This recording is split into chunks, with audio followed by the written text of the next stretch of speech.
E3 is right around the corner, and we thought we'd have a little fun and make some predictions. What's going to happen at those really cool press conferences that I look forward to every single year? We also have our very own bingo cards for each press conference. One for Nintendo, one for Sony, and one for Microsoft. And you can find those bingo cards and make your own predictions at the What Makes It Fun website, whatmakesitfun.com. And, of course, I have my friends here with me. I'm Mike Oder. And I'm Matthew Taylor. All right, so let's get into our predictions. The first press conference is Microsoft's press conference. Matt, what are some of the interesting things we have on our bingo card for that press conference? Well, there are a few somewhat predictable things. A lot of people think that it'll start with a Call of Duty Black Ops 2 demo on stage, as has been the case in the past. Some are predicting some sort of Grand Theft Auto 5 related announcement, even though Rockstar has said that they would not be attending E3 and wouldn't be talking about it. I'm sure they would love to steal the show. And, of course, lots of Halo 4 predictions. You know, I see one on here that a lot of people have been talking about. Microsoft hints at a new system, their next console. Yeah. I think that'll happen. Well, everyone's wondering about that from Sony and Microsoft since Nintendo has already announced the Wii U, wondering if they'll... I don't think a lot of people think that they will announce a new system. It's more just, they'll do some sort of hint at the next generation. And another thing is a lot of people think that Epic will show the new Unreal Engine 4 at Microsoft's conference. So even that in and of itself is kind of a hint that here's what we're going to do with the hardware next time around. But I personally don't think we'll see new systems from Microsoft. Mike, do you think does it make sense for Microsoft or Sony to reveal a new system? To me, I think they've been waiting too long to actually bring out the new systems. I know both of them announced when they brought out their current generation that it was a 10-year cycle, but 10 years is a long time to actually work on a single piece of hardware. Especially in in the world of technology, that's an eternity. I think that's definitely the case, and I also think from a business sense, they can be pushed into this by the competition, and Nintendo, they've obviously come out swinging with the Wii U, so I think it has to make business sense and financial sense for both of those companies, and I'm not sure if that's the case right now for Sony as a corporation to, go ahead and accept the loss that they will inevitably take for the first few years of a new console. So I don't think we'll see it from either company, but if we do see it, it's probably more likely from Microsoft. Here's a really interesting one. Olympic-themed Kinect Sports 3. I think that was probably pretty likely. I think we'll see a lot of new Kinect stuff. That's something, with both Microsoft and Sony's conferences, they're not going to give up on Kinect. They're not going to give up on Move. So I think we'll see a lot more from both of those. And, that was the kind of whole point of both of those devices was that they were going to extend the lifespan of both consoles. I think with regards to the Kinect, I think we'll see new games. I think we'll also probably see new bundles, maybe a price drop, but I also wouldn't be surprised if we just saw some sort of announcement that, okay, from here on out, every Xbox 360 is bundled with a Kinect. If they really want to get that off the ground, I think they'll do something drastic like that. Yeah, I think that needs to be a key move from Microsoft just to make sure the Kinect gains traction. I mean, they've actually sold quite a few Kinects, but the titles coming out for Kinect have lagged quite a bit. So I think if they're really going to get publishers to bring out those titles in mass, it's going to have to be bundled under the console so they can count on players having it. Absolutely. I'm excited about this rumor, Windows 8 connectivity for the 360. I think we're going to see that. I think Windows 8 is Microsoft's next big thing, and they're going to mention it. They've got to tie it into the 360 somehow. I think the new Metro interface ties in perfectly with the Xbox Live Experience interface. It just makes sense to me that there's going to be some mention of Windows 8 connectivity. I think it's likely. I mean, Microsoft really seems to be emphasizing, especially the Metro interface on Windows 8. And I got to tell you, though, I'm really kind of leery about what I've seen coming out about Windows 8. Of course, I know I'm still a big fan of XP. Each subsequent operating system upgrade I've liked less and less. So, but I don't know. I guess we'll see what happens with Windows 8. I do feel like they're definitely not afraid to push changes now, and so I think this is almost a given because Microsoft is really trying to make sure they're betting the company on this, and we'll see. We'll be seeing a lot of it. Yeah. Here's one, an Xbox 360 price drop. A lot of people are predicting that. Well, it's kind of half and half. A lot of people don't think that it can get any cheaper, and some people just say, well, they'll, just do this to get it in everyone's hands. Do you guys think that's likely? Yeah, I'd put my chip on that. Mm-hmm. I think that it just makes sense. And the 360, that's the only way they're going to get that long lifespan they wanted to out of it is by dropping the price. Right. One thing I think if you look at what happened with the PS2 to PS3 conversion, Sony kept the PS2 around for a very long time, and of course, a long time actually the PS2 was actually still outselling the other major consoles quite dramatically. So I think it'd be interesting to see what Microsoft ends up doing here. If they cut the price and they continue to actually support the 360 even after the next generation. Of course, that's a bit farther off though. But another interesting one, real quickly from a iOS fan perspective, is a lot of people think Infinity Blade will get ported to Kinect. I think that's probably pretty likely, and that's one that I'm kind of excited about, or maybe I should just say interested in. It's just a neat port. But we'll move on to Sony. And Blake, what do we have from Sony? What are some of the things here that you think might come to fruition? Vita price drop. I think that's a given. I think the Vita is a little odd finding its place in the market. And I think they're going to do whatever it takes to sell those. I think there's a possibility that can happen. A lot of people, were really impressed when they saw all the specs of the Vita. But the problem is it came out and everyone's complaining about the memory card prices. The memory cards, are really expensive. I don't know if this is exact, but I seem to remember it being, if you wanted a significant amount of storage, well, it was $100 for that memory card, which, no one is used to paying that for memory cards right now. I think in a way they could kind of do a price drop by keeping the Vita at $250, but including a memory card. It would be a price drop without saying, hey, this isn't as successful as we wanted it to be, so we're dropping the price. So in a way they can kind of do that and effectively drop the price without actually saying it. Let me quickly mention some of the other ones on the bingo card. And these are teases. Are we going to see an Uncharted 4 teaser? Are we going to see a Last Guardian teaser? An Infamous 3 reveal? Quantic Dreams next game announced?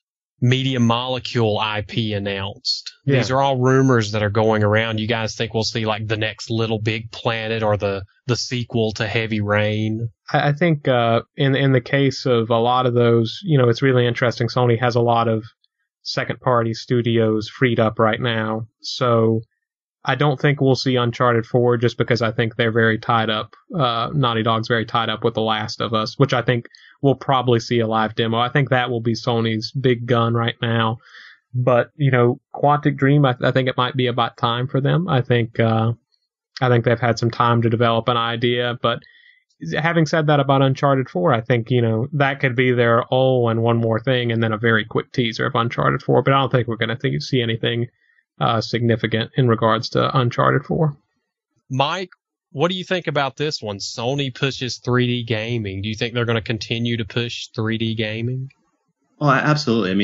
Sony is such a hardware company that tie-in with their display systems. And, obviously they actually pushed the envelope a bit, bringing out a head-mount display last year. And I think that's something they're going to continue to keep developing on. Yeah, when they announced their TV specifically for gaming, that you could see, two people could look at one monitor and see two different screens. I thought that was so revolutionary and cool.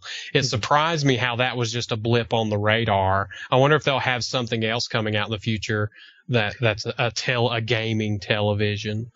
Yeah. I think the problem with that system, and it was just that it was a little small. It seemed like it was designed for a very specific demographic and a very the college students or some people with small rooms and stuff. It just didn't seem like it was really designed for a mass market. And I think it was about 24 inches, right? Yeah. So and maybe something more designed for the Japanese market too, because they tend to have smaller living rooms. Yeah. Well, ready to move into Nintendo? Yeah. Okay. Well, the Wii U, obviously one of the most talked about things this E3. A lot of people have a lot of different opinions on it since we've had a whole year to think about it with really nothing from Nintendo. So here are all the Wii U things, and there are a ton of them on the list. A lot of people predict a Wii U name change. What do you guys think about that? I would applaud it. I say that too, but with Nintendo, I honestly never know what to expect. When I see the Wii U, I think that looks clunky and terrible, but I thought the same thing for the DS, and then I ended up being addicted to it for a year. And I loved it when I actually felt it, and I was like, oh, I get this. It makes sense now. Mm. My first thought on the Wii U name is that why would you make a new system with the Wii name in it? I know the Wii is a powerful brand, but the spirit of the Wii was to revolutionize video gaming. And they named it something so crazy because they were saying, you know what, we're starting over. And how are you going to take that concept and make a sequel to it? It makes no sense to me. Yeah, I think it'll be, like Mike, I will applaud it if it happens, just because to me, it's a big step in a artistic direction as opposed to a business direction. I think, anyone would say that it makes business sense to keep the Wii name. But from a creative perspective, I think it would be really great to see them say, hey, this is a different experience. But at the same time, they've already said that we're going to use our Wii controllers and nunchucks with it in addition to the new controller. So at the same time, it might make the most sense to keep it Wii branded. What about GTA 5 on the Wii U? That's on the list. Well, I think they're going to have a lot of third-party support. And just like last E3, they're going to come out and say, well, we have all these dark titles as well for the Wii U. And that would be a huge get, but I sadly don't think that's going to happen. What about Retro's next game revealed? The guys that made the Metroid Prime series, you think we'll have another Retro game? I really think we might see Metroid 4 for the Wii U. I think that would be a huge title, around that launch window. If they could get it out, I think that would be a huge deal, and certainly something that could get a lot of those hardcore fans excited. Sure, I would get really excited if it was like Other M. I love that game. Yeah, so that's the problem is you and I were the only people who liked that game, apparently. So they'll come out and they'll say, this is nothing like Metroid Other M, but they'll be like, don't worry, guys. We have a new Metroid, and it's nothing like Other M. Anyone who liked that one, they're crazy. And a lot of people, of course, wondering about the Wii U price. I don't think we'll see it. I don't think we're going to see Wii U price. I don't think we're going to see Wii U release date this E3. Maybe Tokyo Game Show we'll see something about that, but I think they'll wait a little closer to the end of the year. What about eShop game sharing 3DS to Wii U? Yeah, that's an interesting one. Basically, the concept, and a lot of people have predicted this, is that you'll buy a virtual console game on the 3DS, and then you can have the same account owns that on the Wii U, and you can play it there. So it's kind of this Steam multi-system sort of thing, and also, of course, something you'll see on the App Store with multiple devices. I think it seems obvious. It seems like such an obvious thing to do, and it seems like such a good thing to do for Nintendo. I think it's something that hopefully we'll see eventually, but I'm not sure it'll be talked about this year. Another big one for me is all Wii U games available digitally, and what that means is they'll probably still be available at retail, but if Nintendo could come out and say, it's $5 less if you buy it digitally, and all these retail games are going to be available digitally. It's something people have predicted, and it's something the majority of people do not think is likely. Blake, what do you see there? I think that it would be expensive. Yeah. And if it's unnecessary, they're probably not going to do it. And I also think that, there's been rumors going around that Microsoft and Sony wanted to go completely digital for their next consoles, but because of unreliable bandwidth from country to country or inconsistent bandwidth speeds, that just wasn't an option. So I don't think this is going to happen. Yeah. I think it's something that Nintendo really should invest in, though. That's sort of the expectation of consumers now, that you actually can get these. I mean, I don't really want to have to drive up to the Walmart or GameStop to actually have to buy my games anymore. I've gotten so used to just be able to press a couple buttons and download them in a few minutes. And I definitely don't want to do that either. And I think it's going to happen. I mean, I know that eventually everything's going to become digital, but I just think that the next platforms will probably be hanging on to physical media, and then maybe the next generation if there is a next console generation, which to be honest, I think that's unclear. It's got to be digital. And that kind of relates to another thing on here, which is just Nintendo brushes aside Apple, which of course stockholders have been telling Nintendo for a while now with the success of iOS games that they should put some of their franchises on these devices because of course they would be huge.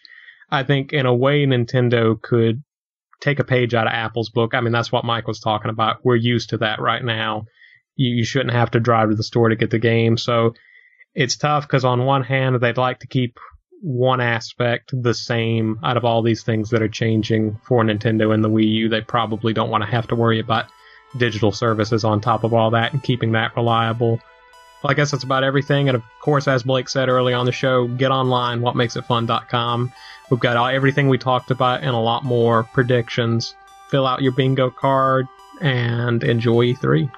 I know I will. That's my catchphrase.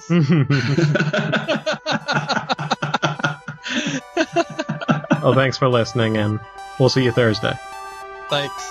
Have a great week.